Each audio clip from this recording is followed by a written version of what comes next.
Winston Churchill once observed that we shape our environment once, and then it shapes us forever. We spend on average 11 hours a day in intimate contact with chairs, and they are reshaping us for the worse. Much worse. But what if we started over with a clean sheet of paper, got rid of the headrest, all that stuff? What if we got rid of the fixed seat? What would that look like? Is that even possible?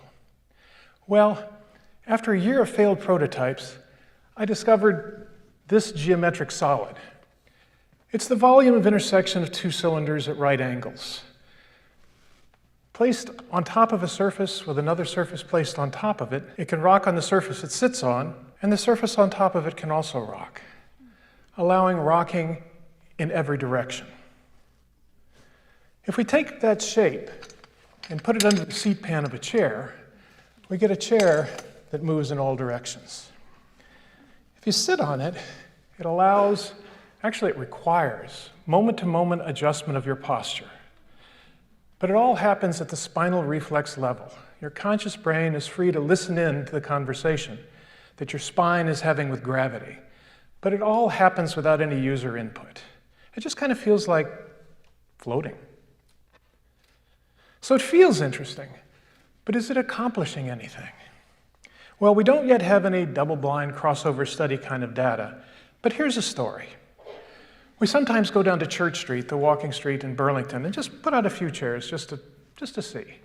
And these things attract people like flypaper, and it usually goes like this. You know, people are a little hesitant, and then they give it a little wiggle, and then they sit down on it, and they immediately lose their balance, and then they very quickly find their center. And over the next 90 to 120 seconds, their sternum comes up and their head comes back. The skull balances on C1 and C2, the atlas and axis, the first two cervical vertebrae. Their lumbar lordosis, the low back curve, reasserts itself. Their shoulders relax. And pretty quickly, they're sitting with the casual posture of a baby sitting on the beach. So anyway, we're sitting on Church Street, and a young woman, maybe 13 or 14 years old, comes and sits down on one of our chairs, and she's just sitting there kind of blissing out in the sun. No phone, 1 minute, 2 minutes, 5 minutes, 10 minutes, 15 minutes. Then she gets up and walks away. But before she gets 10 paces, she says, "You know, I think it makes me walk better," as though some postural reset button had been pushed.